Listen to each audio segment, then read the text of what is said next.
Hello friends, welcome back to our channel. അപ്പോൾ തൊണ്ടവേദനയും ചുമയൊക്കെ ആയതുകൊണ്ട് തന്നെ സൗണ്ടിന് കുറച്ച് മാറ്റം ഉണ്ടാവും. അപ്പോൾ എല്ലാവരും അതൊന്ന് അഡ്ജസ്റ്റ് ചെയ്യുക. നമുക്ക് നേരെ കഥയിലോട്ട് കിടക്കാം. നമുക്ക് കഥ ഒട്ടും വൈകിപ്പിക്കാനുള്ള കാരണം അത്ര അടിപൊളിയായിട്ടുള്ള കഥയാണ്. എന്താണെന്ന് വെച്ചാൽ, എൻ്റെ ഏട്ടൻ്റെ ഭാര്യയെ എനിക്ക് പെരുത്തിഷ്ടമായിരുന്നു. കാരണം എനിക്ക് ജീവനായിരുന്നു. ഇഷ്ടപ്പെടാനുള്ള കാരണം എന്ന് വെച്ചാൽ, എനിക്ക് ചെറുപ്പം മുതലുള്ള ഒരു ആഗ്രഹമായിരുന്നു. അതായത് ഈ പ്ലക്കൽ എന്ന് വെച്ചാൽ നിങ്ങൾക്കറിയാമല്ലോ, അത് എങ്ങനെ ആയിരിക്കും, അതിൻ്റെ ഫീലിങ്സും ഒക്കെ തന്നെ എനിക്ക് അറിയാൻ വേണ്ടി ഒരു ആഗ്രഹം ഉണ്ടായിരുന്നു. അങ്ങനെ ആഗ്രഹിക്കുമ്പോഴായിരുന്നു എൻ്റെ ഏട്ടൻ്റെ കല്യാണം വരുന്നത്. അങ്ങനെ എനിക്ക് നല്ല എക്സൈറ്റ്മെൻ്റ് ആയിരുന്നു ഏട്ടൻ്റെ കല്യാണം എന്ന് പറയുന്നത് കല്യാണത്തിനോട് മാത്രമായിരുന്നു എക്സൈറ്റ്മെൻറ്റ്. അപ്പോൾ എൻ്റെ പേര് അർജുൻ എന്നായിരുന്നു. എൻ്റെ അമ്മയ്ക്ക് ഞാനും അച്ഛനും രണ്ടാൺമക്കളായിരുന്നു, ഒന്ന് ഏട്ടനും ഒന്ന് ഞാനും. അപ്പോൾ എനിക്ക് പണ്ടേ ചെറുപ്പം മുതലേ ഉള്ള ഒരാഗ്രഹമാണ്, അതായത് ഇതിൻ്റെ ഫീലിങ്സ് ഒന്ന് അറിയണം എന്നുള്ള കാര്യം. എനിക്ക് ഇതേവരെ ഒരു ചാൻസ് തന്നെ കിട്ടിയിട്ടുണ്ടായിരുന്നില്ല. മാത്രമല്ല എൻ്റെ ഏട്ടനും ഇതിനോട് നല്ല താല്പര്യം ഉണ്ടായിരുന്നു. അതായത് ഇതിൻ്റെ ഫീലിങ്സ് ഒക്കെ എങ്ങനെയുണ്ട്. ഞാൻ ഏട്ടന് നല്ല ഫ്രണ്ട്ലി ആയിരുന്നു. നമ്മൾ രണ്ടുപേരും ഇടയ്ക്കിടയ്ക്കൊക്കെ ഇതൊക്കെ സംസാരിക്കും. ഇതിൻ്റെ ഫീലിങ്സ് എങ്ങനെയായിരിക്കും. കല്യാണം കഴിക്കുമ്പോൾ തന്നെ അവൻ എന്നോട് പറഞ്ഞിട്ടുണ്ട്, എനിക്കിനി 6 മാസം കഴിഞ്ഞാൽ ഇതിൻ്റെ ഫീലിങ്സ് ഒക്കെ, കല്യാണം കഴിക്കുന്ന 6 മാസത്തിന് മുമ്പ് അവൻ എന്നോട് പറഞ്ഞിട്ടുണ്ടായിരുന്നു. അതായത് ഞാൻ അടുത്ത് കല്യാണം കഴിക്കും, അപ്പോൾ എനിക്ക് ഇതിൻ്റെയൊക്കെ ഫീലിങ്സ് അറിയാം, അപ്പം ഞാൻ നിന്നോട് പറയാം എന്നൊക്കെ അവൻ പറഞ്ഞിട്ടുണ്ടായിരുന്നു.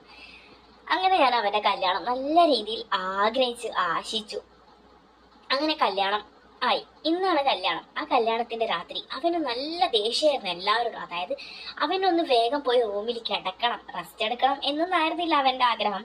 എല്ലാവരുടെ വിചാരം അവൻ രാവിലെ തന്നെ കെട്ടി ഒരുങ്ങി അണഞ്ഞ്, അതുകൊണ്ട് അവൻക്ക് ക്ഷീണമായിരിക്കും എന്നായിരുന്നു എല്ലാവരും വിചാരിച്ചിട്ടുണ്ടായിരുന്നത്. പക്ഷേ എനിക്ക് മാത്രമല്ലേ അറിയത്തുള്ളൂ എന്തിനാണ് ഇവൻ ഈ കിടന്ന് കാരണം എന്നുള്ളത്. അപ്പൊ തന്നെ എനിക്ക് മനസ്സിലായി അവന് ക്ഷീണമൊന്നുമല്ല, അവളെ നല്ല രീതിയിലൊന്നും. അപ്പോൾ ഞാൻ അവിടെ ഇരുന്ന് അവൻ്റെ ഓരോ കാര്യങ്ങൾ ആലോചിക്കാൻ പോവുകയാണ്. അതായത് അവൻ രാത്രി റൂമിൽ പോയി എന്തൊക്കെ ചെയ്യും, അവിടെ എന്തൊക്കെ നടക്കും, അവൻ്റെയൊക്കെ ഒരു ഭാഗ്യം എന്നൊക്കെ ഞാൻ ചിന്തിക്കുകയായിരുന്നു. അവനാണെങ്കിൽ അവിടെയുള്ള ആൾക്കാരോടൊക്കെ ഒന്ന് വേഗം എനിക്ക് കിടക്കണം, എനിക്ക് ക്ഷീണാവുന്നു, എനിക്ക് ഉറങ്ങണം എന്നൊക്കെ പറഞ്ഞു. അങ്ങനെ അവന് എല്ലാം കഴിഞ്ഞു. 12 മണിയാവുമ്പോൾ രണ്ടുപേരും റൂമിലോട്ടേക്ക് പോവുകയാണ്. അപ്പൊ തന്നെ അവന്റെ പെണ്ണ് അവിടെ നല്ല രീതിയിൽ അണഞ്ഞൊരുക്കുക. അവന്റെ പെണ്ണിനെ കുറിച്ച് പറയാനാണെങ്കിൽ എന്നെ പോലത്തെ ഒരു പൊട്ടനാണ് അവനും. പക്ഷെ അവന് കിട്ടിയ പെണ്ണിനെ കണ്ട് എനിക്ക് അസൂയായി. ഞാനും എൻ്റെ ദൈവത്തോട് പ്രാർത്ഥിക്കും, ദൈവമേ എനിക്കും ഇതുപോലുള്ള ഒരു പെണ്ണിനെ തന്നെ കിട്ടണേ എന്നുള്ള കാര്യം. അത്രക്ക് അടിപൊളിയാണ്. അവളെ കണ്ടാൽ തന്നെ തോന്നും അവളുടെ പിങ്കാണെന്ന്. അത്രക്ക് അടിപൊളി എന്ന് വെച്ചാൽ പറയാൻ ഒരു അക്ഷരം പോലും ബാക്കിയില്ല. അത്രക്ക് രസമാണ്. അവൻ്റെയൊക്കെ ലെക്കാണ് എന്ന് വേണമെങ്കിൽ പറയാം. അവളുടെ കാണുമ്പോൾ തന്നെ ഒരു നടിയുടെയൊക്കെ ഒക്കെ തന്നെ ഒരു ലുക്ക് ഉണ്ട്. അതായത് നല്ല ഷേപ്പും നല്ല സാരിയും ഒക്കെ തന്നെ എടുത്ത് നല്ല സ്ട്രെയിറ്റ് മുടിയും കാപ്പി കണ്ണും പറയേണ്ട ആവശ്യമില്ല, നല്ല ഐലാഷസും. എൻ്റെ പൊന്നളിയാ, അവൻ്റെയൊക്കെ ഒരു ഭാഗ്യം എന്ന് വേണമെങ്കിൽ പറയാം. അങ്ങനെ ഒരു ദിവസം കല്യാണമൊക്കെ കഴിഞ്ഞു. അന്ന് രാത്രിയും രാവിലെയും ഞാൻ അവനെ നോക്കി ചിരിക്കുമ്പോഴൊന്നും അവൻ എന്നോട് പണ്ടത്തെ പോലെ ഒരു ചിരിയൊന്നുമില്ല. ഞാൻ വിചാരിച്ചു അവൻ എന്നോട് പിറ്റേ ദിവസം എല്ലാം കഥയൊന്ന് പറയുന്നു. അവനാണെങ്കിൽ ഒന്നും തന്നെ പറയുന്നുമില്ല. എനിക്കാണെങ്കിൽ ഇതൊക്കെ അറിയാൻ മുട്ടിയിട്ട് എന്താണ് സംഭവിച്ചത്, എങ്ങനെയാണ് അവളുടെ കളറും ഒക്കെ തന്നെ. പക്ഷേ അവനൊന്നും തന്നെ പറഞ്ഞിട്ടുണ്ടായിരുന്നില്ല. കല്യാണം കഴിച്ചതിന് ശേഷം അവൻ ആള് മാറിയോ എന്നുള്ളൊരു ഡൗട്ടായിരുന്നു. അങ്ങനെ ഒരു ദിവസം ഒരു ഉച്ച ടൈമിൽ എൻ്റെ അമ്മയും അച്ഛനും തന്നെ ആരും തന്നെ ഉണ്ടായിരുന്നില്ല. അങ്ങനെ ഞാൻ ടി വി നോക്കി. അപ്പോൾ ഒരു ഉച്ച ടൈമായിരുന്നു. അവർ രണ്ടുപേരും റൂമിലായിരുന്നു ഉണ്ടായിരുന്നത്. AC ഒക്കെ ഇടുന്നത് ഞാൻ കേട്ടു. അപ്പോൾ തന്നെ ഞാൻ ടി വി ഓണാക്കി. പിന്നെ ഒരു 2 മണിക്കൂർ ഒരു ഫിലിമൊക്കെ കഴിഞ്ഞ് ടി വി ഓഫ് ചെയ്യുമ്പോൾ റൂമിൽ നിന്നും അവളുടെ ഒരു ശബ്ദം എനിക്ക് കേട്ടു. അതായത് എനിക്കിപ്പോൾ അവിടെ ആ ശബ്ദം ആക്കാൻ പറ്റത്തില്ല, ആ അവസ്ഥയായിരുന്നു. യൂട്യൂബല്ലേ. അവളുടെ ആ ഒരു ശബ്ദം നിങ്ങൾക്കറിയാലോ, അവളാണെങ്കിൽ സൗണ്ട് നിർത്താതെ തന്നെ ആക്കിക്കൊണ്ടിരിക്കുന്നു. അവളുടെ വിചാരം ഞാൻ അവിടെ ടി വി നോക്കുന്നുണ്ട്, ആരും തന്നെ ഇതറിയില്ലായിരുന്നു. അങ്ങനെ അവള് ആ സൗണ്ട് ആണെങ്കിൽ ആക്കിക്കൊണ്ടിരിക്കുമ്പോൾ എൻ്റെ ബലൂണാണെങ്കിൽ പൊങ്ങി പൊങ്ങി വരികയാണ്. ഞാനാണെങ്കിൽ ഈ സൗണ്ട് കേട്ട് അവരുടെ റൂമിൻ്റെ അടുത്ത് തന്നെ ഇരുന്നു. അപ്പം തന്നെ എനിക്ക് മനസ്സിലായി എന്തൊക്കെയാണ് അവിടെ നടക്കുന്നുള്ളത്. ഞാൻ ആ ഡോറിൻ്റെ അടുത്ത് നിന്ന് കീ ഹോൾസിലൂടെ നോക്കാനൊക്കെ നോക്കി. പക്ഷെ എനിക്ക് പറ്റണില്ല. എന്തൊക്കെയോ അനങ്ങുന്നതൊക്കെ കാണുന്നുണ്ട്, എന്നാലും വ്യക്തമായിരുന്നില്ല. അവളാണെങ്കിൽ അവനാണെങ്കിൽ അവളുടെ വായ പൊത്തിപ്പിടിച്ച് എന്ന് എനിക്കുള്ളത് ഉറപ്പാണ്. അമ്മാതിരി സൗണ്ടായിരുന്നു അവള് ആക്കുന്നുണ്ടായിരുന്നത്. മാത്രമല്ല അവൻ്റെ കൂടെ സൗണ്ട് കേട്ടപ്പോൾ എൻ്റെ കൺട്രോൾ തന്നെ പോയി.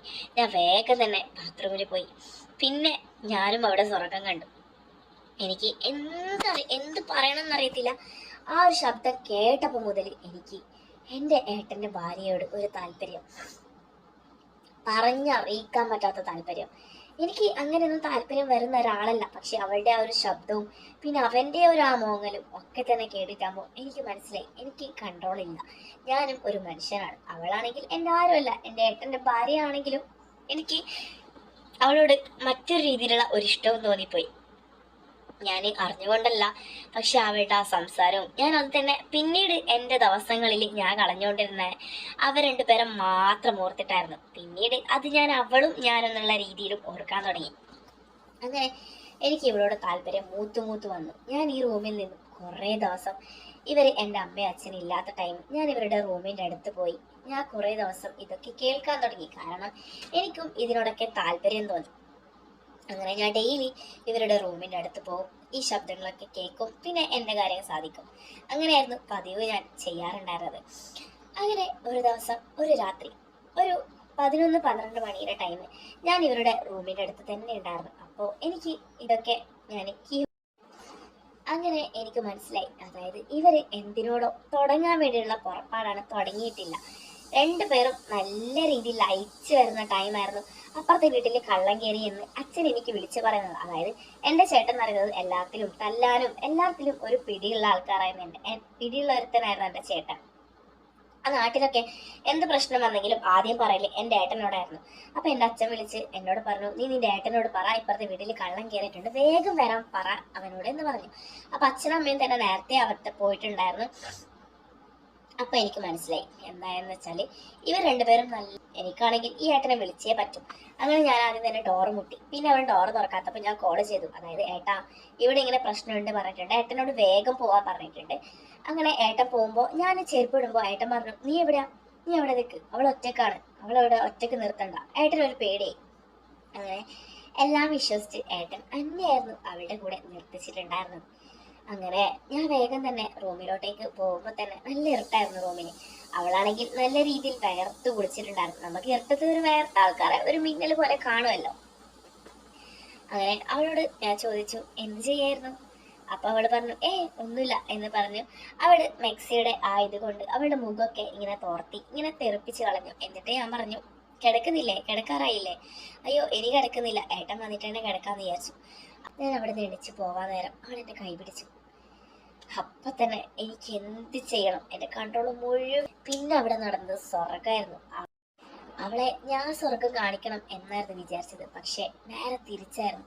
അവളായിരുന്നു എനിക്ക് സ്വർഗം കാണിച്ചത്. അപ്പൊ തന്നെ ഞാൻ വിചാരിച്ചു, എൻ്റെ ഏട്ടായിയുടെ ഒരു ഭാഗ്യം, ഏട്ടായി വരാൻ 2.5 മണിക്കൂറായി. അതുവരേക്കും നമ്മൾ നിർത്താതെ അത്രയ്ക്കും അടിപൊളിയായിരുന്നു.